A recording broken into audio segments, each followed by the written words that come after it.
Well, tonight we're out in the dark and very wet and very cold front yard of my house working on the old S6. The only reliable mode of transportation seems to have failed me and left me to drive the Saab again. Damn it. So, what happened? Well, it seems you can kind of tell already that I have the entire ignition system out and a whole bunch of crap removed. I was on my way to get pizza one night after work, and she decided it was going to be a 4-cylinder instead of a 5-cylinder. And from that point on, it had pretty much made up its mind, and it was no longer going to be a 5-cylinder, no matter what I did. After much dicking around, which I'll show you back in the shop, I figured out a good solution to the problem. My shop has such fancy, stylish lighting. Anyway, so we can see we have a whole bunch of crap on my table. Trying to diagnose this problem, I went through all sorts of steps. The car has been converted to the 034 Motorsports high output coil packs, as seen right here.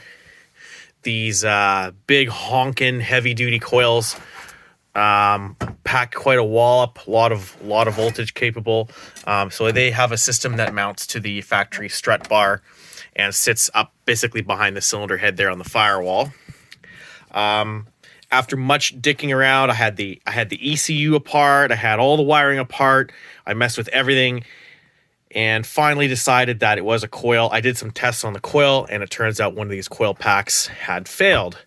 I tried to contact 034 to ask them if they could be nice enough to sell me a coil.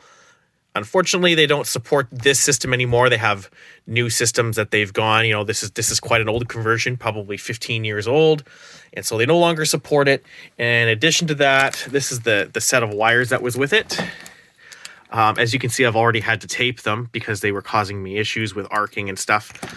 This set of wires is also no longer available, which basically means that, you know, I'd have to make my own set, which is definitely a pain in the ass. So, anyway, after trying to diagnose stuff, obviously I've took this is like the conversion harness that comes with it.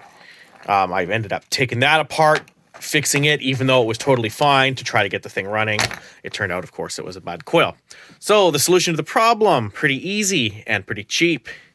From the old friends at Rock Auto here, decided to get myself some of these Audi R8 V10 ignition coils. They're the part number there, 48728 from NGK. There's Bosch and all the other ones. Buy a reputable brand if you're going to bother wasting your money on this, of course. Here's the coil on plug. Looks pretty skookum, pretty well built. Just as I'm sure these are nearly as powerful, or good enough for what my uses are on the S6.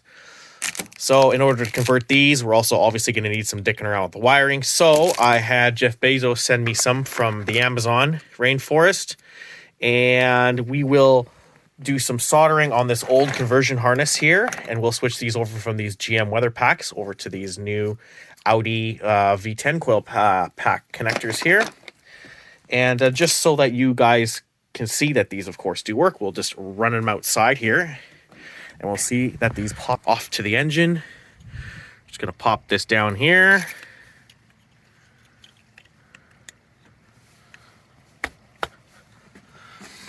See, it pops in there, no problem. Ample room for the connector to come around. I'll have to figure out the wiring harness later. And with all 5 of them in there, the old cover fits on. For the price of 5 brand new ignition coils, these wire harness connectors, I could have only bought one of these coils from AEM. That's actually who supplies these coils. They're actually Mercury Marine coils. So for the price of all 5 coil unplugs plus these connectors, I was able to buy one of these. So the obvious decision to get rid of that shit wires and this big block of coils, newfangled technology. Right on. Maybe I'll do a video once I start it up again on 5 cylinders. Well, it's one day later, and we are back at the Audi, as you can see, all finished. So I did the necessary soldering and heat shrink tubing and proper nice fancy wire shielding. Made that all beautiful. Connected it to the original spots, obviously down here for power. Grounds go off to the valve cover. Got the original connections here on the firewall. Looks really nice and neat. Had to modify this guy a little bit. You can see I snapped off a couple of little tabs inside of there. Doesn't really matter. I'll never put the OEM coils back in. A little bit of foam at the end to seal it. And she's a beauty. Awesome fix. We're gonna go and prove to you that it'll start. Inside the car. That's kind of cheating because I actually had it running for a couple seconds while I put stuff together. So we'll just prove to you that she runs.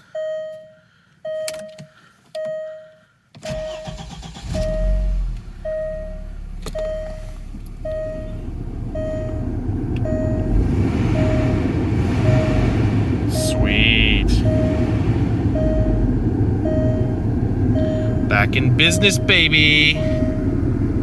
Back in business.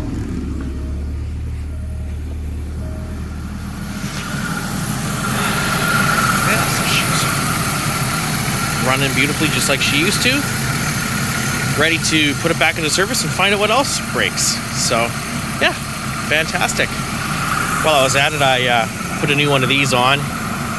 Brand new OEM Audi part, as commuting to and from work has actually destroyed it. So, refresh that, and other than that, she's looking pretty good. No other problems. Bye for now.